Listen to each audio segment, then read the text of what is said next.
부산에 부임을 했던 적이 있어요. 부목사 때였었는데 서울에서 짐 챙겨서 이삿짐 막 풀르는데 교회에서 권사님들이랑 집사님들이 다 나오셔서 경상도 말로 이렇게 인사를 해주셨습니다. 욕받습니다. 그게 수고했다라는 말인 줄 감으로는 아는데 욕을 하시는 건지 그랬어요. 근데 얼마나 애를 쓰고 얼마나 수고했습니까? 그럴 때 욕받습니다. 그렇게 얘기를 하더라고요. 여러분 정말 욕 보셨습니다. 고생이 많으셨어요. 목사님 말씀해 주신 것처럼 정말 빈말이 아니라 여러분 교회를 생각하면 마음이 미어지고 잘 되는 것 같다가 또 뒤집어지면 혹시 살아가는 우리 남 목사님 병드는 거 아닌가 그런 걱정도 있고, 사실 저는 미국에 막 오라고 그랬어요. 제가 갑니다 그런데 아무도 못 오더라고. 워낙 일이 많아서 그러셨던 모양입니다. 늘 보고 싶고 그랬는데 오늘 와 보니까 정말 귀한 것들을 일궈내고 통역하는 여러분들이 얼마나 소중한지 전에 듣던 말과는 또 다른 그런 희망이 있는 말들을 들었습니다. 들으면 제가 그런 생각을 했어요. 저 중동 지방에 가면 그런 속담이 있답니다. 매일 맑은 날이면 사막이 되고 만다. 그렇죠. 매일 해가 떠 있으면 땅이 바싹 말라서 사막처럼 모래땅이 되고 만다는 거죠. 비도 오고 바람도 불어야 그곳에 뭘 심으면 뭐가 나잖아요. 그렇죠.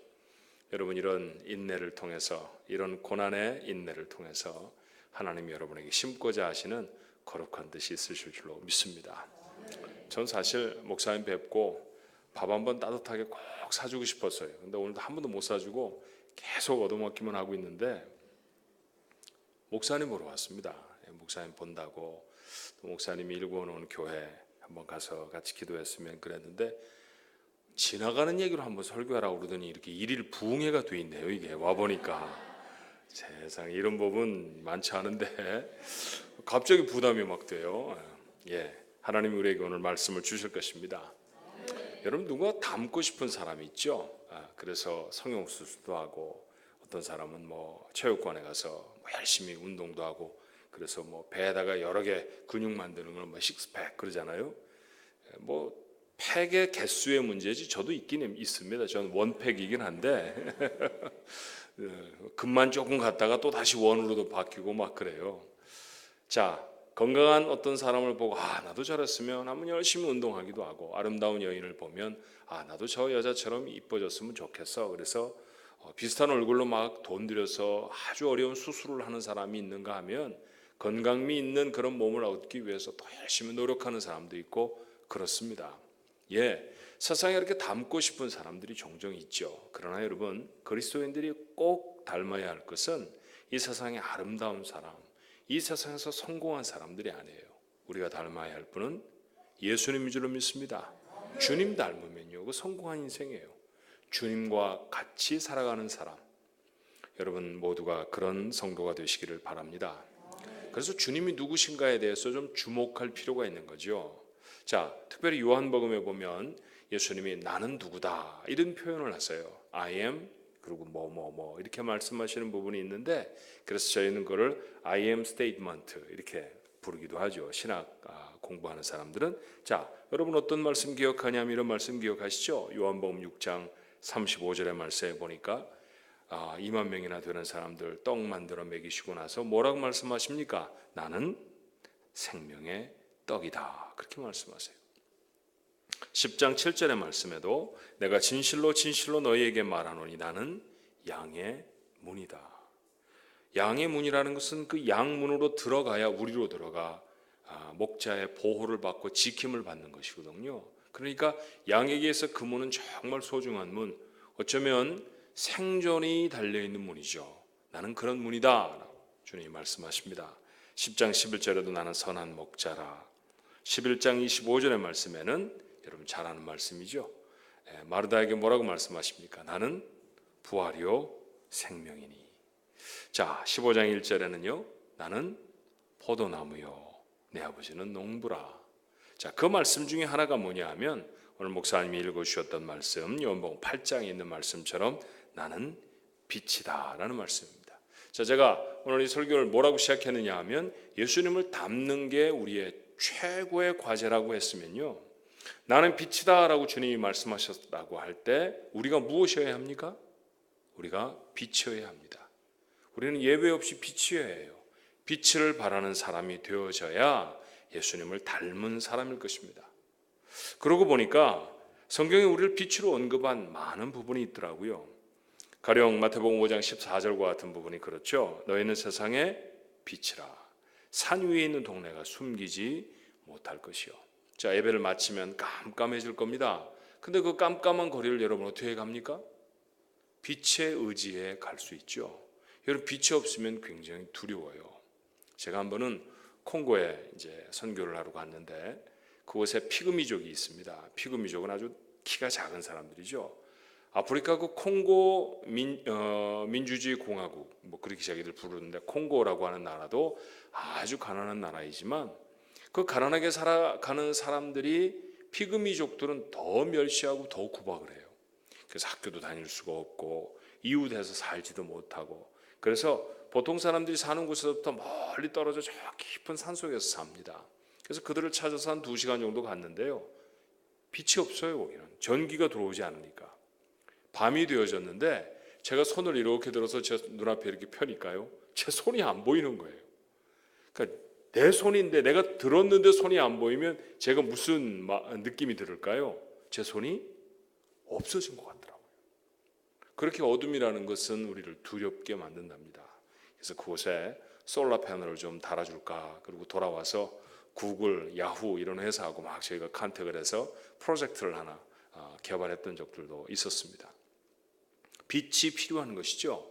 그렇게 깜깜한 세상 속에 하나님은 우리를 뭐라고 말씀하시냐면 너희가 세상의 빛이다, 그렇게 말씀하셨어요. 에베소 5장 8절의 말씀에도 너희가 전에는 어둠이더니 이제는 주 안에서 빛이라, 빛의 자녀들처럼 행하라. 여러분에게 도전하고 싶습니다. 정말 여러분 빛입니까? 도리어 어두움으로 살아가고 있는 것은 아닐까요? 누군가를 밝혀주는 건 고사하고 나도 밝게 살지 못하는 경우가 얼마나 많은지 모릅니다. 어둠에 숨겨서 사람에게도 하나님에게도 보여지지 않았으면 하는 부분이 되려 우리에게 있는 건 아닐까요?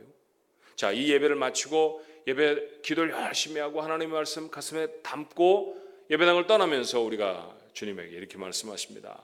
주님, 이번 주일날 꼭 올 거니까 저 따라다니지 마세요. 여기만 계세요. 저 따라다니시면서 제가 뭐 하나 보시려고 하면 안 됩니다. 제가 약속한 때니까요. 꼭 와요. 제가 제발 좀 교회 밖으로 나오지 마세요. 정말 많은 크리스찬들이 그렇게 살아요. 교회에 와서야 누구나 다 크리스찬이죠. 여러분이 누구와 싸웠습니까? 여러분이 갈등을 가졌던 사람들이 누구였나요? 이슬람 교도들입니까? 아니에요. 예수를 믿는 사람들이었고 찬송하는 사람들이었고 성경을 함께 보는 사람들이었고, 여러분의 마음을 가장 아프게 한 사람들이 강단에서 하나님의 말씀을 증거하는 목사들이었습니다. 이게 세상이에요. 이게 세상입니다. 제가 총회 재판국의 재판관으로 몇 년 동안 봉사를 한 적이 있는데 이 좋은 직분이 아닙니다. 연차가 좀 높아져서 그래서 이제 다른 교회들을 돌보라고 어쩔 수 없이 저에게 주어진 과업이라 마지못해 하기는 했는데, 이러면 분쟁 있는 교회들을 돌아봐야 하거든요. 여러분도 총회 재판국에 가서 재판관들하고 씨름을 해본 적이 있잖아요. 문제들을 다루다 보면 제가 어떤 때는 그렇게 도전해요. 자, 장로님들, 자, 목사님들, 만약에 우리가 이렇게 대화를 나누는 곳에 주님이 와 계신다고 하면 이거 우리 보러 예수 믿는 사람이라고 하겠습니까? 유구무원이더라고요. 할 말이 없어요. 주님에게 가리워졌으면 좋겠다라고 하는 삶의 모습들이 우리의 삶 속에 얼마나 많은지 모릅니다. 우리가 혹시 그런 모습으로 살아갔던 것은 아닌가 하는 거죠. 빛이어야 합니다. 그러면 어떻게 비칠 수 있을까요? 자, 역설적이게도 우리가 비치려고 하면 우리가 빛이 아니다라고 하는 사실을 먼저 알아야 합니다. 자, 요한복음 1장 6절 8절의 말씀은 이런 말씀이 있어요.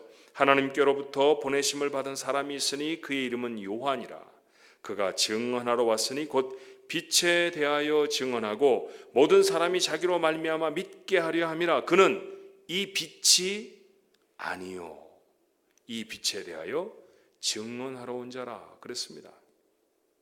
세례 요한 무시무시하게 말씀을 증거하던 사람이죠. 세상에 대단한 권세를 가진 것 같은 사람들이 자기 앞에 몰려와도 독사의 자식들하고 질타해 내던 사람이 바로 세례 요한이었습니다. 죽는 게 무섭지 않은 사람이었어요. 그런데 그 사람도 빛은 아니었다고 말합니다. 그 세례 요한을 주님은 뭐라고 평가하셨을까요? 마태복음 11장 11절의 말씀에 보니까 내가 진실로 너희에게 말하노니 여자가 낳은 자 중에 세례 요한보다 큰 이가 일어남이 없도다.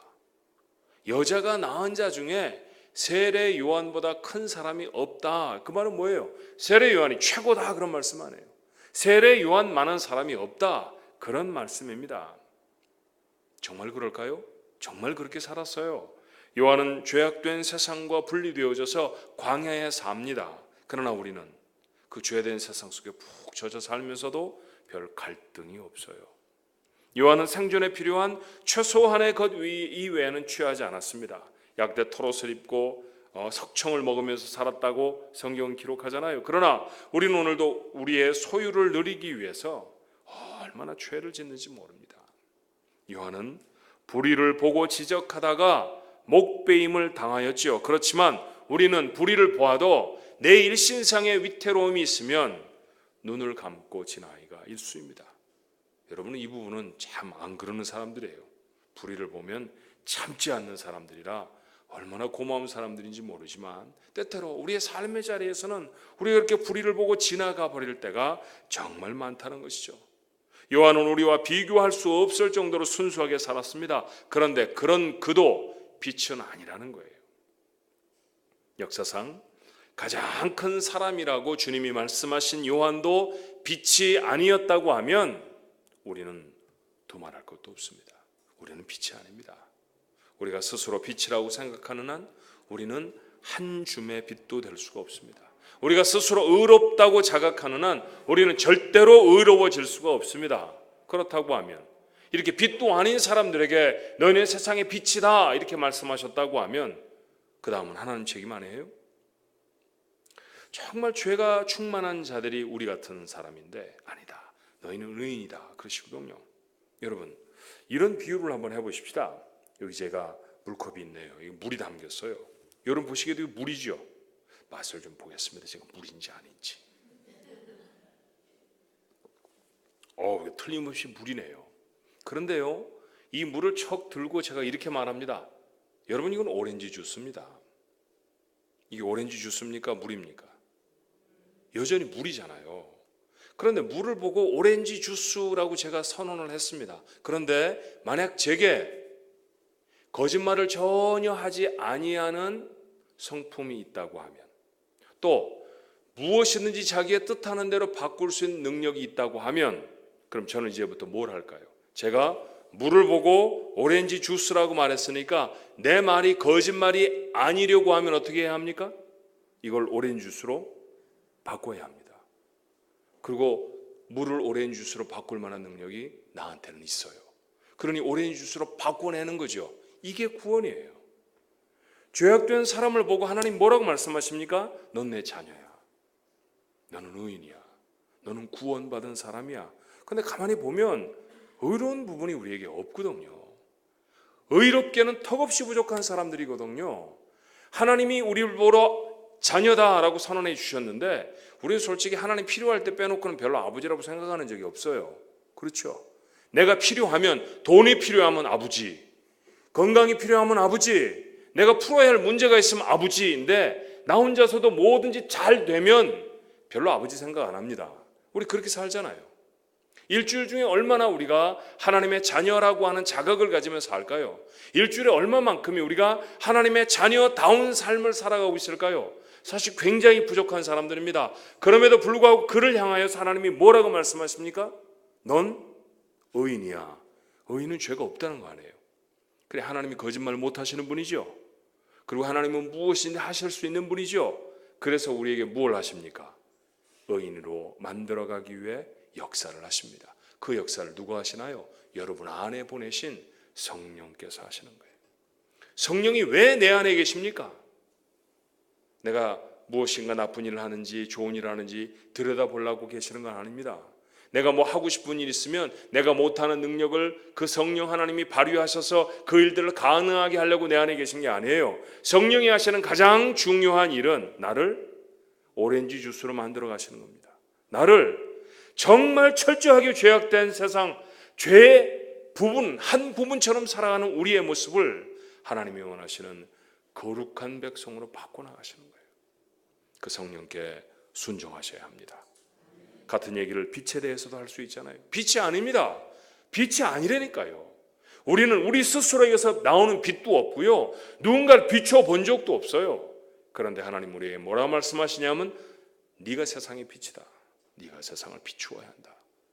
그러면 하나님 지금부터 뭘 하실까요? 우리를 빛으로 바꾸어 가십니다. 그래서 우리가 빛이 되어질 수 있는 방법은 빛이 되신 주님 앞에 서 있는 것입니다. 빛을 만들어낼 수 없는 자들이잖아요. 그러니까 빛 되신 주 앞에 서는 것, 그게 우리가 빛으로 살아갈 수 있는 방법이에요. 밤이면 달이 뜨잖아요. 여러분, 해와 달, 꼭 물리라는 과학적인 상식을 동원하지 않아도 해는 스스로 빛을 내지만 달은 빛을 내지 못한다는 거 알죠? 그런데 달이 밝아요.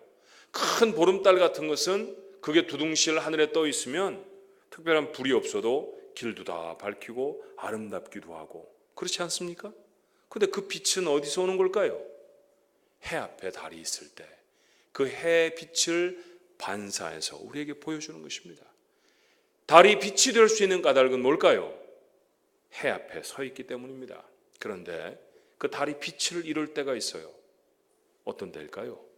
해와 달 사이에 지구가 딱 가로막으면, 그러면 달이 지구의 그림자 때문에 빛을 잃어버립니다. 그걸 무슨 현상이라고 그래요? 월시, 그렇게 말하잖아요. 월시.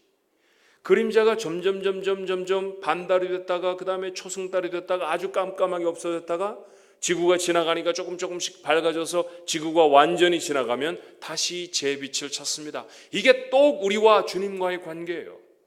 우리를 빛이다 말씀하셨는데 빛이 될 수 없는 까닭이 뭐냐 하면 나와 빛 되신 주님 사이에 가로막은 게 있다는 거죠. 그걸 치워야 돼요. 그걸 치워버리고 빛이 되신 주님 앞에 설 때 우리가 빛을 비추어 낼 수 있을 줄로 믿습니다.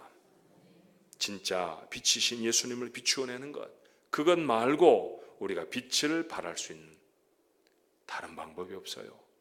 우리가 정말 멋진 빛이 되어지기 위해서는 무엇인가 나와 주님 사이에 끼어든 것이 있다고 하면 그것을 내려놓아야 합니다. 그것을 물리쳐야 제대로 된 빛이 돼요. 이런 재미난 얘기를 읽은 적이 있습니다. 맥스라는 이름의 청년이 그림에 대해서 조예가 참 깊었습니다. 그런데 미술관에 가면 그림을 이렇게 소개해주는 그런 직업을 가진 사람이 있어요. 큐레이터라고 말하는 사람, 뭐 그렇게 말하기도 하고 코디네이터 이렇게 말하기도 하는데, 이제 그림을 소개하기도 하고 어떻게 관람을 해야 된다고 이야기도 하고 가르쳐주는 겁니다. 사실 그림이라는 게 좀 난해하지 않아요? 그런데 만약 누군가 설명을 합니다. 저 구석에 있는 저 빛이 반짝반짝 빛나는 저 사람 있죠? 저 사람은 사실 화가 자신이랍니다. 그러면 그림이 새롭게 보이는 거예요. 이 색깔이 좀 이렇게 칠해졌죠? 저건 뭘 뜻하는 것입니다. 그렇구나. 그래 알게 되는 거죠. 배워서 아는 만큼 그림을 보면 신기하고 재밌어집니다. 그러니까 조금 설명을 듣는 게 필요하죠. 그래서 미술관에 큐레이터로 이렇게 취직을 하고 싶어서 가서 지원을 했죠. 몇 마디 말을 물어보니까 미술에 대해서 잘 알아요. 맥스라는 청년을 이제 그 미술관에서 채용을 하기로 했습니다. 자기가 좋아하던 직업을 얻었으니까요, 열심히 준비를 했습니다. 그리고 얼마나 연습을 열심히 또 하는지 정말 그 미술관을 방문한 사람들에게 그림을 맥스라는 청년처럼 잘 설명해 줄 수 있는 사람이 없어요. 점점 유명해졌겠죠. 그 미술관에서는 맥스가 가장 유명한 그림 설명가, 그림을 소개해 주는 사람이 되었습니다. 그러니까 공부를 더 열심히 하는 거예요. 근데 이게 문제입니다. 공부를 정말 많이 하면 어떻게 될까요? 말이 많아지고 싶잖아요. 그래서 그림 앞에 서서 이제 별 이상한 말을 다 하는 거예요. 이것을 그리는 화가의 결혼 생활은 어땠고요, 뭐 아이들은 어떻게 키웠고요, 좋아하던 옷은 무엇이었고요, 평소에 잘 먹는 음식은 무엇이며, 이런 허접한 얘기까지 잔뜩 준비를 해와서 막 열심히 얘기를 합니다. 그러니까 이제 점점 관람객들이 불평이 생겼어요. 아니, 우리 미술 그림 보러 왔는데요, 좀 이제 그림 보게 해주세요. 내 말을 잘 들으라니까요. 제 말을 잘 듣지 않으면 이 그림을 이해할 수 없어요. 우리는 그림 보러 왔는데, 꿍얼꿍얼 하면서 관람객들이 이렇게 불평하기 시작합니다. 그런데요, 그 장면을 미술관 관장이 지나가다 보았어요. 맥스에게 그렇게 말합니다. 당신 이번 투어가 마치면 내 방으로 오십시오. 그래서 맥스가 올라갔죠. 무슨 칭찬이나 들을 것 같다 하는 생각을 가지고 관장방에 딱 올라갔더니 단호하게 이렇게 말합니다. 맥스, 그림 앞에서 물러서든지 아니면 미술관에서 나가라. 자네가 그림을 막고 있잖아. 관람객이 보아야 하는 그림을 자네가 막고 있는 거야. 계속해서 그렇게 그림을 막고 있으면 관람객이 그림을 볼 수 없으니까 미술관에서 나가줘야 되겠네. 여러분, 이게 우리의 인생이라는 사실을 우리가 한번 생각해 봤으면 좋겠습니다. 얼마나 많은 경우에 주님과 나 사이에 잡다한 것들을 다 가리워놓고 우리가 그것들 때문에 주님을 보지 못하는지 몰라요. 어떤 사람에게는 돈이 가로막고 있고요, 어떤 사람에게 자기의 욕망이 가로막고 있고, 어떤 사람에게는 해결되지 못한 옛 습관들이 가로막기도 합니다. 사랑하는 사람들이 가로막고 서 있을 수도 있죠. 이걸 치워내야 빛이 될 수 있습니다. 어떻게 해야 좋은 목사가 될까요? 전 목사입니다. 제가 늘 갖는 고민 중에 하나는 뭐냐 하면, 내가 어떻게 해야 좋은 목사가 되지라는 거예요. 어떻게 해야 좋은 목사가 될까요? 공부를 많이 하면 좋은 목사가 될까요? 제가 말을 잘하면 좋은 목사가 되겠습니까? 전 사실 말을 잘 더듬어요. 오늘도 지금 말하면서 몇 번 더듬었는데 제가 아주 요령껏 더듬기 때문에 여러분 잘 모릅니다. 제가 아주 더듬는데 실력이 있어요. 몇몇 사람만 알고 있는 비밀입니다. 그런데 그 긴 대사를 숨도 쉬지 않고 다 외워내는 배우들을 보면 제가 드라마를 가끔씩 보면서 이런 생각을 해요. 야, 저 사람 목사하면 잘하겠다. 얼마나 원고를 잘 외워서 정말 풍성하게 전할까. 그러니 그런 것도 제겐 좋은 목사가 되는 방법은 아닌 것 같아요. 기도하면 하나님이 제게 깨달음을 주십니다. 좋은 목사, 네 욕심을 버리면 좋은 목사가 돼. 내가 하고 싶은 것을 하기 위해서 교회를 맡아 있는 사람이 아니라 주님이 하시고 싶은 일을 위해서 교회를 섬기는 사람, 그게 좋은 목사예요. 그런 점에서 남 목사님 참 좋은 목사입니다. 이 사람한테는 자기에 대한 욕심이 별로 없어요. 그렇죠? 늘 하나님이 원하시는 일이 뭘까? 하나님의 부르심에 민감한 목사, 좋은 목사입니다. 여러분, 만약에 여러분의 삶에 이 이야기를 적용하면 어떤 얘기가 될까요? 어떻게 해야 좋은 부모가 되겠습니까? 내 바램, 내 욕심 내려놓으면, 아이와 하나님 사이에서 내가 비켜서면, 그러면 그 아이를 비추고 있는 하나님의 빛이 무엇인지 보게 됩니다. 내 마음대로 키우는 게 아니잖아요. 여러분 확실하지요? 여러분의 자녀는 여러분의 것이 아닙니다. 그렇게 믿어지시는 분만 아멘. 맞아요. 내 아이가 아니에요. 누구 아이입니까? 하나님이 내게 주신 선물입니다. 그러니 그 아이는 어떻게 키워야 합니까? 하나님이 원하시는 대로 키워야 돼요. 저희 집에 17년을 사시다가 돌아가신 강아지가 계십니다. 제가 이렇게 예우를 꼬박꼬박 하는 이유는요, 강아지의 일년은 7년이래요. 그러니 17년을 살았으면 100세가 넘은 거죠. 100세가 넘은 분에게는 이렇게 존칭을 해줘도 되겠다 싶어서 저희 집 강아지가 이름이 이쁜이였었는데 그 이쁜이와 17년을 같이 살았습니다. 그 아이가 제 품에서 죽었는데요, 이제 나이가 많아서 죽은 거예요. 그런데 정말 저희 가족들이 슬퍼했고 1년 동안도 슬픔이 없어지지 않더라고요. 그런데 그 강아지를 이렇게 보면 정말 제게 깨닫는 바가 참 많아요.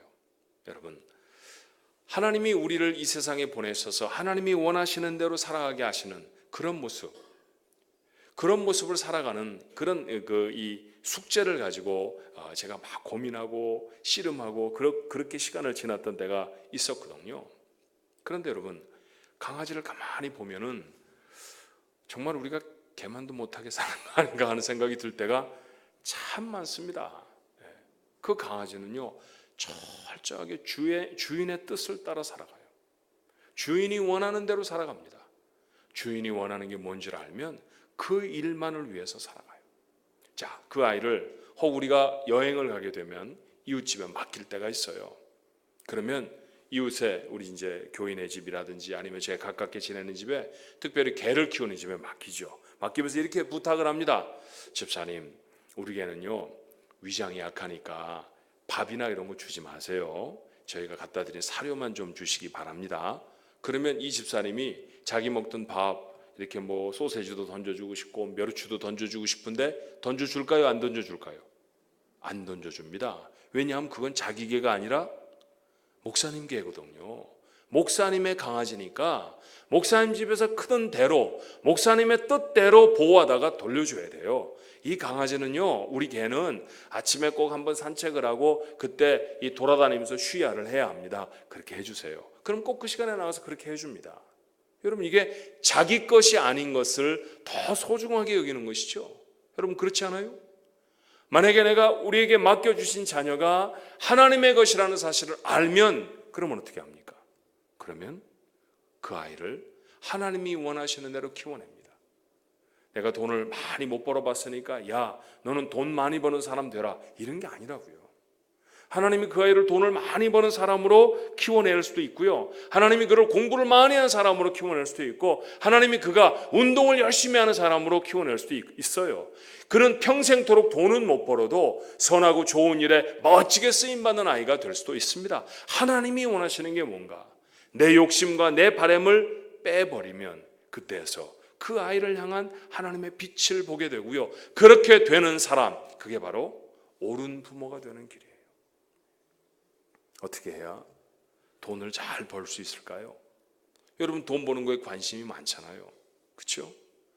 자녀를 키우는 것, 돈 버는 것, 아마 이게 우리가 살아가면서 인생의 절반쯤은 차지하고 있는 관심일 것입니다. 어떻게 하면 돈을 잘 벌까요?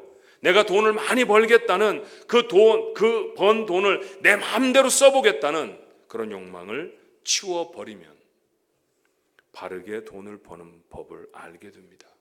그리고 그 돈을 어떻게 써야 할지를 알게 되고요, 가장 돈을 잘 버는 사람이 될 수 있습니다.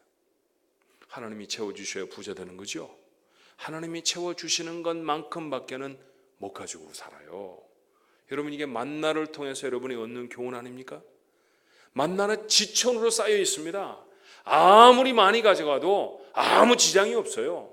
가져가고 싶은 대로 가져갑니다. 그런데 식구들이 먹고 남으면 어떻게 될까요? 다 썩었습니다. 여러분, 시장에서 냄새가 향긋하고 너무너무 맛있게 보이는 참외를 사다가 껍질을 삭삭삭삭 깎아갖고 먹을 때는 기가 막히게 좋은데, 그게 썩으면 어떻게 됩니까?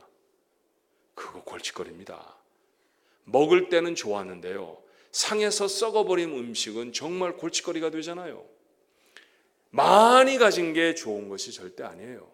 하나님이 주신 만큼 가져야 그게 복이 되는 줄로 믿습니다. 복이 되지 않는 돈들이 너무 많아요.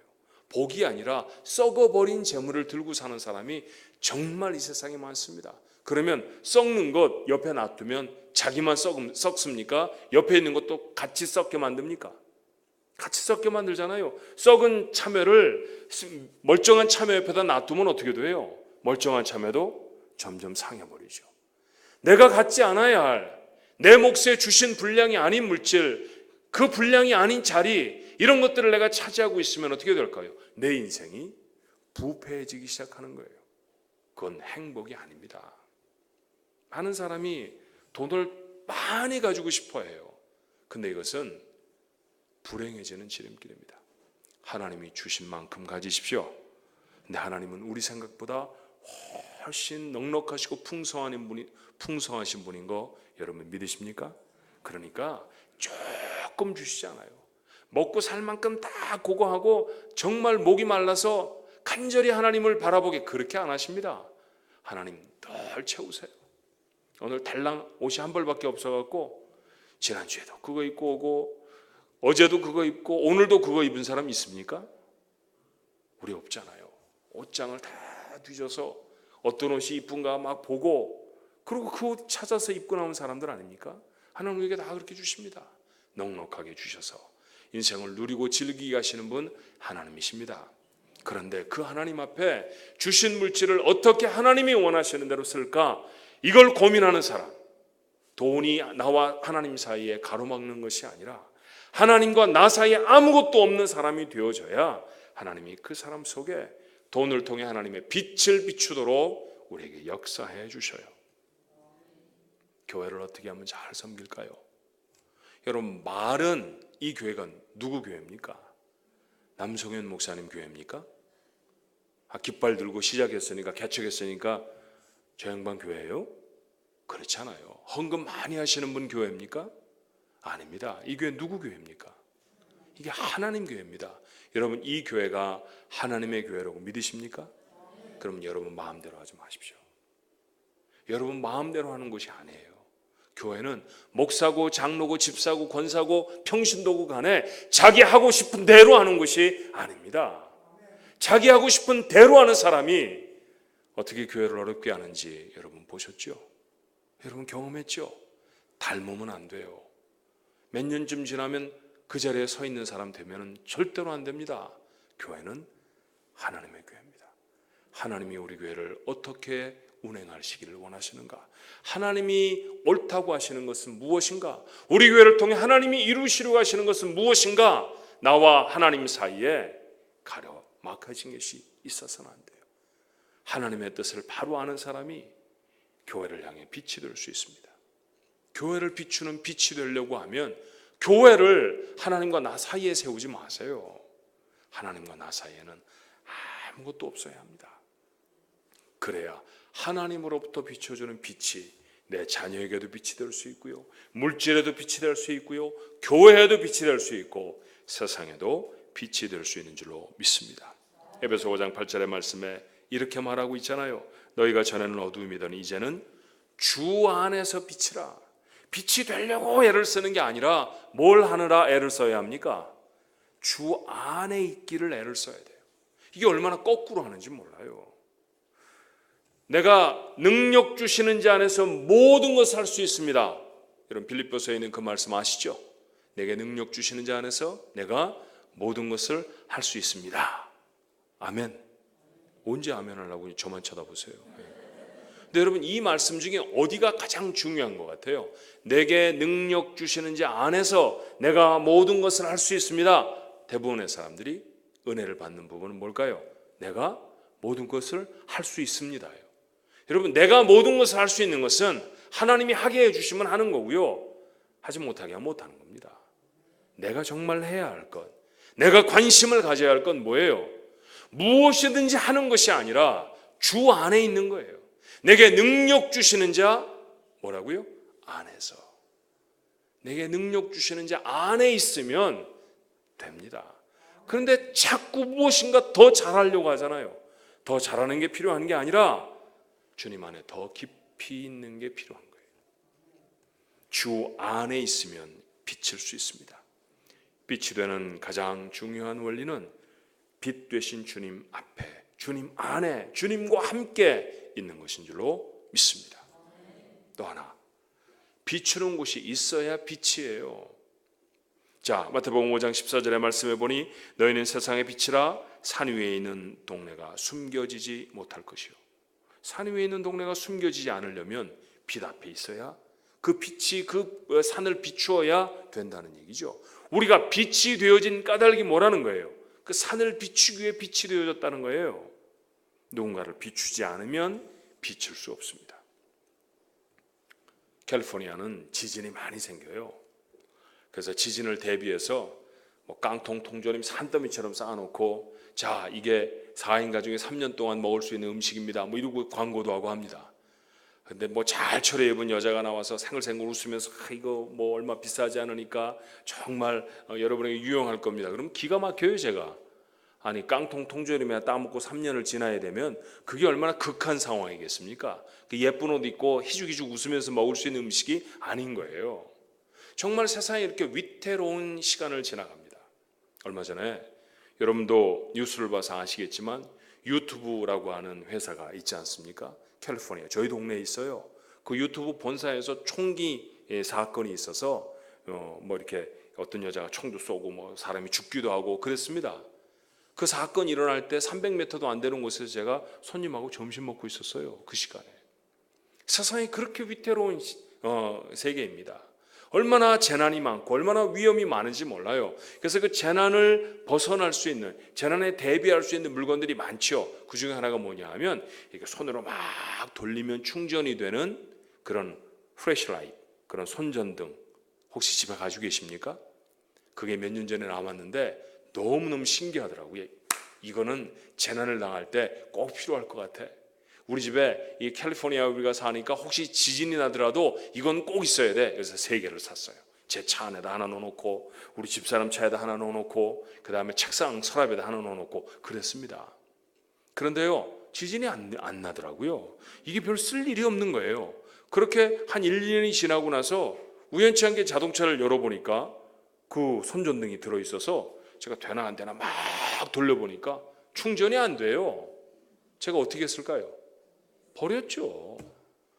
불이 켜지지 않는 플래시라이트는 가지고 있을 필요가 없잖아요. 제 것 버리고 집사람 것도 버렸습니다. 그리고 얼마 있다가 서랍에서 또 하나 나오더라고요. 이건 왜 또 여기 아직도 있는 거야? 신경질을 내면서 또 버렸죠. 비추지 못하는 빛이 된다고 하면 어떻게 될까요? 누군가를 밝힐 수 없는 빛이라고 하면 어떻게 되겠습니까? 마태는 우리를 빛이라고 말한 같은 문단에서 각도를 조금 달리해 우리를 이렇게 표현해요. 마태복음 5장 13절에 너희는 세상의 소금이니, 이 같은 문단에 있는 말이거든요.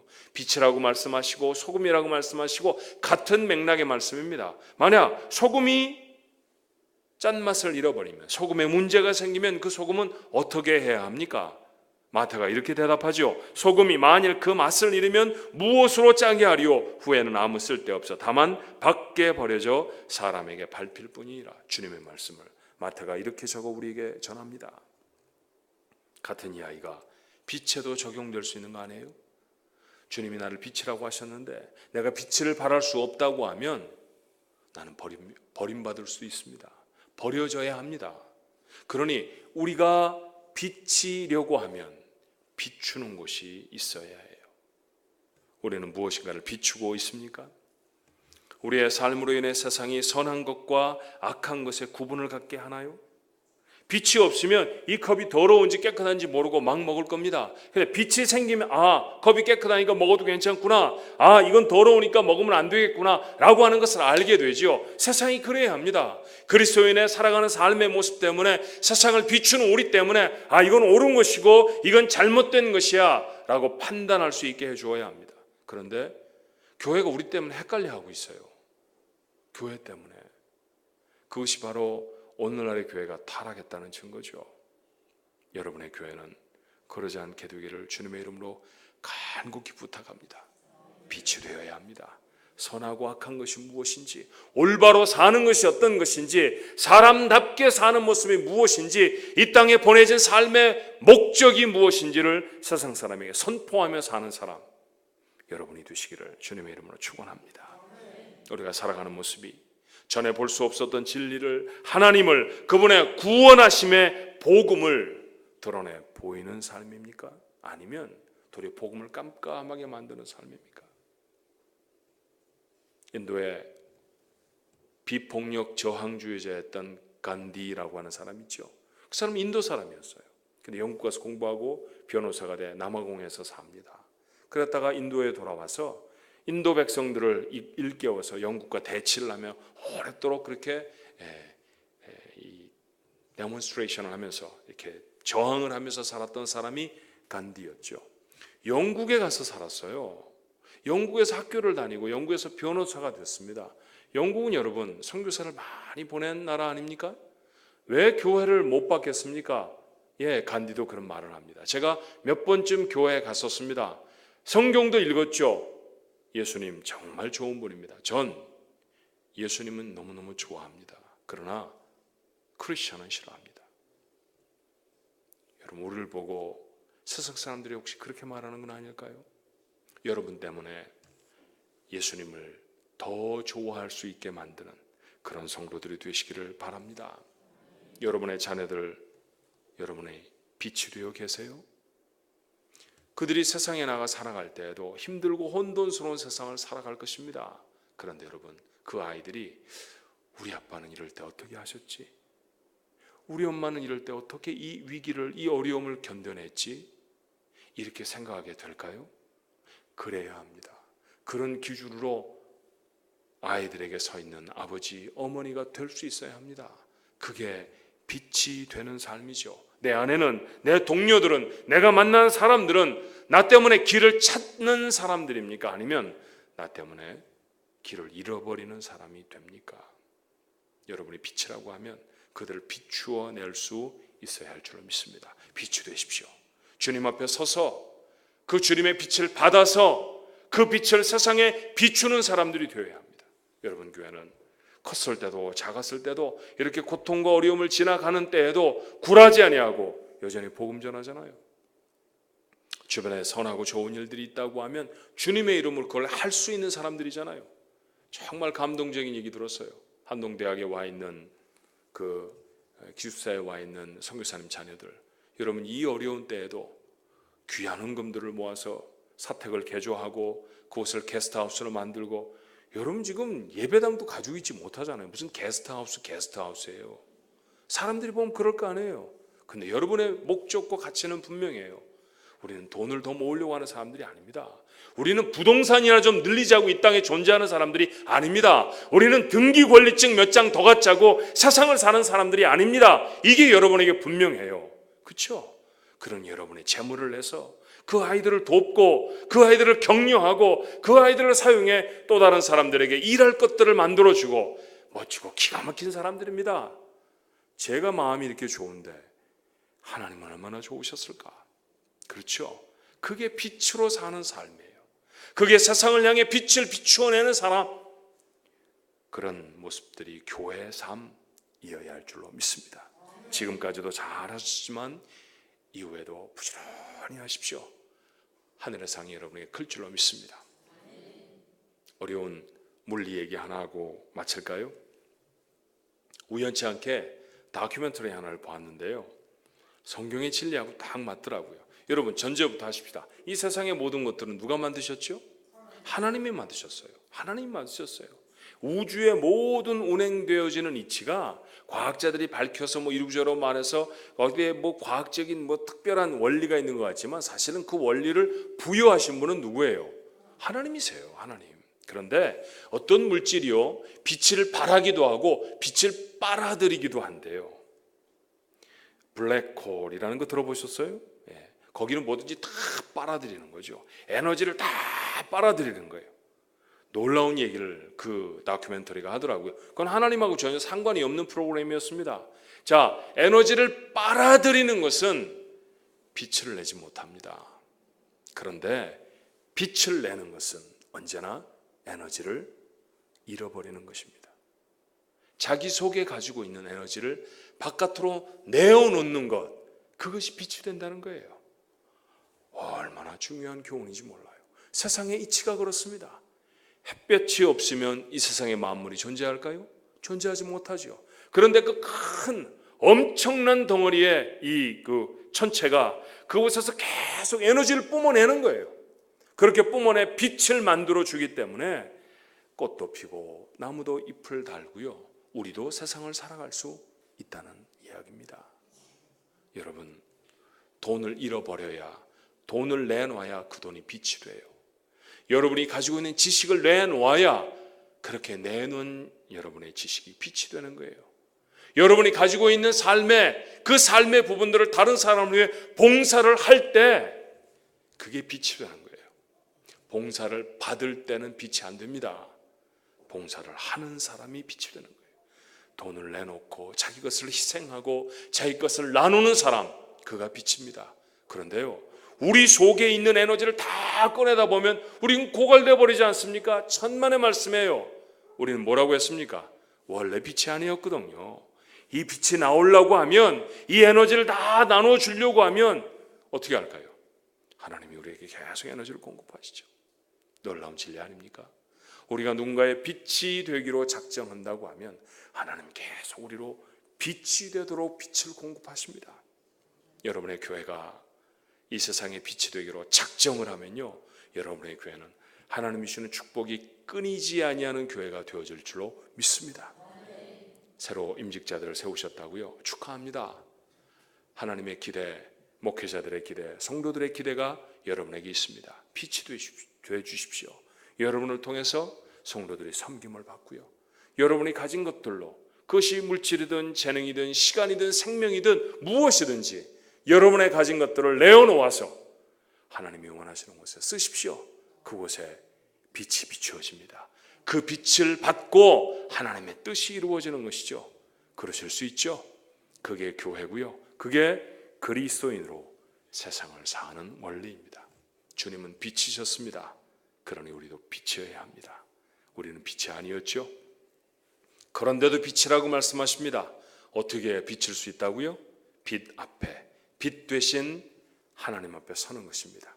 그리고 받기만 하지 말고 어떻게 해야 되나요? 비추어야 합니다. 그 비추는 것을 구체적으로 이 세상 자연계는 우리에게 뭐라고 가르쳐 주던가요? 당신 것을 내어놓으십시오. 그래야 빛이 됩니다. 맞아요. 그래야 빛이 됩니다. 누군가를 위해 기도를 해줄 때 빛이 됩니다. 여러분이 가지신 복음을 누군가에게 전할 때 그게 빛이 되어집니다. 여러분이 가진 시간들을 나누고, 여러분의 재물을 나누고, 여러분의 재능을 나누고, 여러분의 자녀를 세상에 내어놓으십시오. 그가 빛이 될 것입니다. 다니엘서 12장 3절에는 이런 말씀이 있어요. 지혜 있는 자는 궁창의 빛과 같이 빛날 것이요, 많은 사람을 옳은 대로 돌아오게 한 자는 별과 같이 영원토록 빛나리라. 여러분의 모습 되시기를 주님의 이름으로 축원합니다. 이 시간에 우리 같이 한번 기도할까요? 하나님,